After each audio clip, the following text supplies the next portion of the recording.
Jadi kita masuk ke Jalan Onta Baru. Jadi kita akan start dari Jalan Onta Baru. Kita akan menelusuri Jalan Serigala. Jadi ini adalah kita masuk ke Jalan Serigala. Dan jalan ini melewati beberapa potongan jalan. Dan jalan ini adalah tembus ke Jalan Kalinci. Kiri kanan ini ada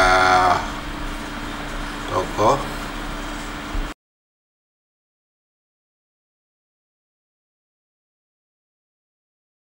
Jalan Serigala.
Jalan Serigala.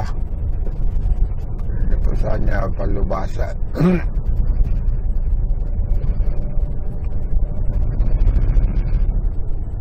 Hanya berat.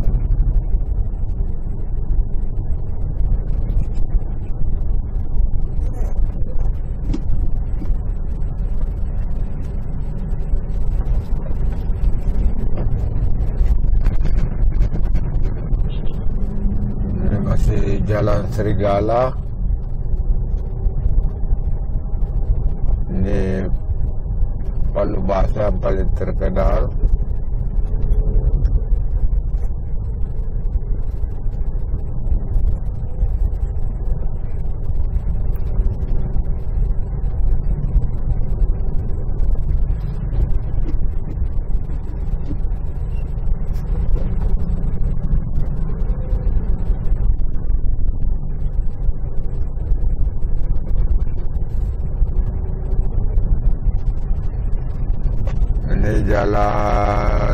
Masih Jalan Serigala.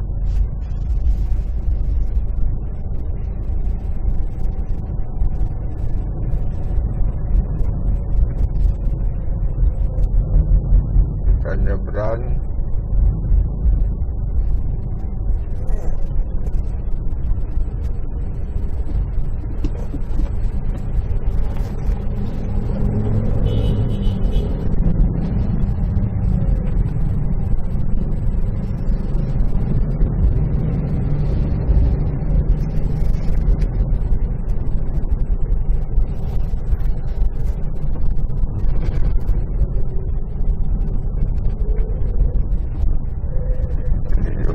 Masih Jalan Serigala.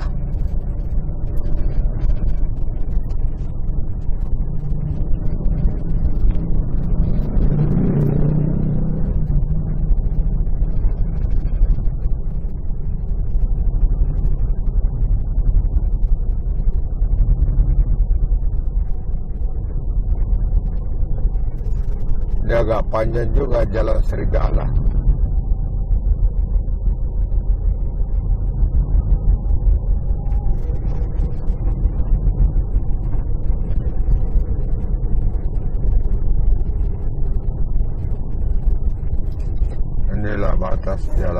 Serigala ini.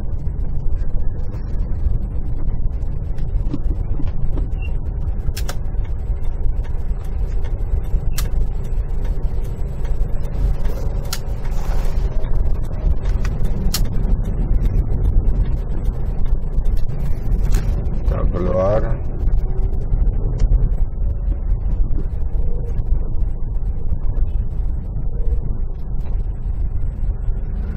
Ini jalan veteran di depan.